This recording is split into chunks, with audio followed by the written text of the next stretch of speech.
ये लड़की किस्मत की इतनी अनलकी होती है कि ये जो भी काम करती है उसका उल्टा ही हो जाता है, जिस वजह से इसको हमेशा डांट खानी पड़ती है। दरअसल इस लड़की का नाम अपर्णा होता है। ये अगर किसी की मदद भी करना चाहती है तो उसका उल्टा नुकसान कर बैठती है। इस सब से तंग आकर वो एक ज्योतिषी के पास आती है जो उसको एक अंगूठी पहनाती है, लेकिन उसको पहनकर तो उसकी ऐसी बैंड बजती है कि अच्छा एग्जाम हो जाने के बावजूद उसके एल लग जाते हैं। इसलिए वो अब ज्योतिषी की आंखें पुंगी बजा देती है जिसने उसको अंगूठी पहनाई थी। लेकिन उसकी बदकिस्मती पीछा नहीं छोड़ती। एक दिन वो लैब में एक्सपेरिमेंट करती है और टीचर को दिखाती है कि मैं केमिकल्स का यूज करके डिफरेंट कलर बनाऊंगी, लेकिन उसमें उल्टा आग लग जाती है। आज उसका इंटरव्यू होना होता है। उसकी फ्रेंड उसको बोलती है कि आज कुछ अच्छा कर लेना, नहीं तो ऐसी कोई कंपनी नहीं बची है जहाँ से तू रिजेक्ट नहीं हुई है। अब अपर्णा को अंदर बुलाया जाता है और जैसे ही ये गंजा पहला क्वेश्चन पूछता है उसकी हालत खराब हो जाती है। उसको ऐसा फील होता है जैसे गंजे ने उसकी किडनी मांग ली हो और उसको यहाँ से भी रिजेक्ट कर दिया जाता है। अब वो एक डॉक्टर के पास आती है कि मेरे साथ बहुत अजीब घटनाएं होती हैं। एक बार मैं कॉलेज की तरफ से कंस्ट्रक्शन साइट पर गई थी जहाँ उसका पैर एक पत्थर पर आ जाता है। आखिर क्या है इस पत्थर का राज? हाँ, अपर्णा एक कंस्ट्रक्शन साइट पर आती है जहाँ उसका पांव एक पत्थर पर आ जाता है जिससे उसको चोट लग जाती है। अब कुछ दिन बीत जाते हैं। यहाँ अपर्णा एक डॉक्टर को बताती है कि मैं जो भी विश मांगती हूँ वो पूरी हो जाती है, जबकि कुछ दिन पहले मेरी किस्मत इतनी खराब थी कि अच्छा होता हुआ काम भी मेरा खराब हो जाता था। और ये मुझको बहुत अजीब लग रहा है क्योंकि जिस इंटरव्यू से मुझको बाहर कर दिया था उसको सोचकर मैं बहुत दुखी हो रही थी कि तभी मैसेज आता है कि मुझको जॉब मिल गई है। मैं जिस लड़के को पसंद करती हूँ उसकी बाइक पर दूसरी लड़की को देखकर मैंने उसके लिए बुरा सोचा ही था कि वो लड़की नीचे गिर जाती है। एक बार तो हद हो जाती है। अर्जुन की माँ की हालत बहुत खराब हो जाती है। 48 घंटे के अंदर उनका हार्ट ट्रांसप्लांट करना था, लेकिन इतनी जल्दी हार्ट मिलना नामुमकिन था। लेकिन मैंने जैसे ही हार्ट मिलने की विश मांगी उनके लिए हार्ट मिल जाता है। दरअसल जिस पत्थर पर उसका पैर आया था वो एक तिलिस्मी पत्थर होता है जिसके ऊपर बहुत साल पहले कुछ तांत्रिकों ने मिलकर जादुई क्रियाएं की थी और इस पत्थर के अंदर एक आत्मा को कैद किया था। जिसको भी ये पत्थर मिलेगा वो जो भी सोचेगा कहेगा वो सब उसको मिल जाएगा। लेकिन विश पूरी होना अपर्णा के लिए आफत बन गई थी क्योंकि अपर्णा जिस भी लड़की के बारे में बुरा बोलती है उस लड़की का फ्यूज कट जाता था।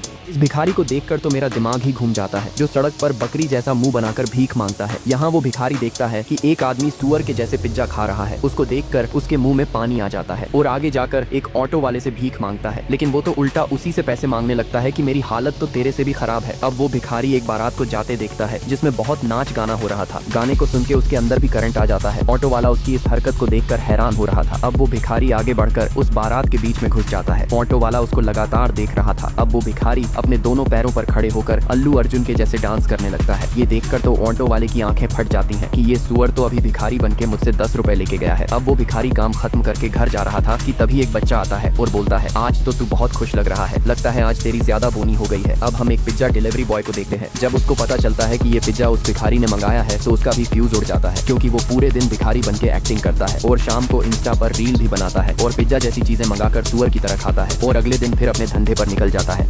ये आदमी जो पूरे दिन भिखारी होने की एक्टिंग करता है और शाम होते ही घर आकर मजे से पिज्जा बर्गर जैसी चीजें खाता है और हर दिन अपना गेटअप चेंज करके भीख मांगने के नए नए जुगाड़ लगाता है और एक मजे की लाइफ जीता है। उसके साथ जैक नाम का एक बच्चा भी रहता था, लेकिन भिखारी उसको खाने के लिए कुछ नहीं देता। जैक किताबों को बेचकर अपना गुजारा करता था। एक दिन भिखारी सड़क पर भीख मांग रहा था कि तभी एक गाड़ी आती है। एक आदमी भिखारी से कहता है कि हमारे मालिक की डेथ हो गई है, इसलिए हमको भिखारियों को खाना खिलाने के लिए बोला है। इसलिए वो भिखारी खाने के लालच में उनके साथ चला जाता है जहाँ बहुत से भिखारी पहले से होते हैं। भिखारी देखता है कि उसको एक महल पर लाया गया है। दरअसल बचपन में उसने अपनी गर्लफ्रेंड को वादा किया था कि मैं तेरे लिए एक दिन ये महल खरीदूंगा। भिखारी महल को देखकर इतना खो जाता है कि वो मालिक की कुर्सी पर ही बैठ जाता है। अब सभी भिखारियों को पेट भर के खाना खिलाया जाता है, लेकिन वो अंदर से महल को देखना चाहता था, इसलिए वो चोरी से महल के अंदर पहुंच जाता है। क्योंकि महल में अब कोई नहीं रहता है, इसलिए उनका नौकर बाहर से महल को बंद करके चला जाता है। भिखारी अंदर घूम ही रहा था कि वो महल के अंदर एक लड़की को देखता है और रात होने पर ऐसा कुछ देख लेता है जिसको देखकर उसका दिमाग ही घूम जाता है। भिखारी को लग रहा था कि वो महल में अकेला है, लेकिन एक लड़की को देखकर वो इधर उधर छिपने लगता है और कुछ देर बाद ही भिखारी हरि नाम के आदमी को भी देखता है जो उस लड़की को डांट रहा होता है। लेकिन अब भिखारी उनकी चिंता किए बिना महल के मजे लेने लगता है। वो महंगी से महंगी दारू छकता है और ऐसे घूमता है जैसे ये महल उसके बाप का हो। और रात को सुअर के जैसे सो ही रहा था कि उसको एक आवाज सुनाई देती है। वो देखता है कि ये आवाज कहाँ से आ रही है। जब वो दरवाजे के होल से देखने की कोशिश करता है तो वो लड़की हरि का फ्यूज काट रही थी। ये देखकर तो उसकी फटके हाथ में आ जाती है, लेकिन भिखारी हरि की आत्मा को देखकर वहाँ से भाग जाता है और सीढ़ियों से टकराकर नीचे गिर जाता है जहाँ उसको वो लड़की भी देख लेती है। दरअसल इस लड़की ने इस वकील के साथ मिलकर प्रॉपर्टी पाने के लिए हरि का गेम बजा दिया था। उसका वकील अब उसको आइडिया देता है कि अब पूरी प्रॉपर्टी पाने में ये भिखारी ही हमारी मदद करेगा। दरअसल यहाँ के राजा की एक नाजायज औलाद भी थी जिसको राजा ने अनाथ आश्रम में डाल दिया था और मरने से पहले अपनी आधी प्रॉपर्टी उसके नाम कर रखी थी। इसलिए ये वकील भिखारी को उसकी नाजायज औलाद बनाना चाहता है जिससे उसकी सारी प्रॉपर्टी हासिल कर सके। अब इस भिखारी को ये दोनों मिलकर राजा का बेटा बनने के लिए बोलते हैं, क्योंकि राजा ने अपनी आधी संपत्ति अपने बेटे और बेटी के नाम और आधी संपत्ति खोई हुई संतान हरि के नाम कर रखी है। इसलिए ये दोनों मिलकर इस भिखारी को हरि बनाने के लिए एक नया लुक देते हैं, जिससे कोई पहचान ना सके कि ये वो हरि नहीं बल्कि एक भिखारी है। जबकि इस लड़की ने हरि को पहले ही ऊपर भेज दिया था, जिसकी आत्मा सिर्फ इस भिखारी को ही दिख रही होती है। यहाँ इस भिखारी का टेस्ट लिया जाता है कि ये सच में हरि है या नहीं, लेकिन भिखारी सभी क्वेश्चन का सही जवाब देता है, क्योंकि भिखारी को पहले ही ट्रेंड कर दिया गया था। इसलिए सभी को विश्वास हो जाता है कि यही राजा का बेटा हरि है। यहाँ हरि की आत्मा भिखारी को बताती है कि तू इनका साथ मत देना, क्योंकि असली हरि में हूँ। दरअसल कुछ दिन पहले ये दोनों यहाँ हरि से मिलने आए थे और उसको राजा का बेटा बनने के लिए 20 लाख रुपए का लालच देते हैं और उसको महल ले आते हैं। एक दिन ये दोनों मिलकर बात कर रहे थे कि राजा का खोया हुआ बेटा वो हरि ही है, और ये बात वो हरि सुन लेता है। इसलिए उसने 20 लाख में नाटक करने से इनकार कर दिया था, जिस वजह से इन दोनों ने मिलकर हरि का पत्ता काट दिया था। जब ये बात भिखारी को पता चलती है तो वो सबको सच बता देता है।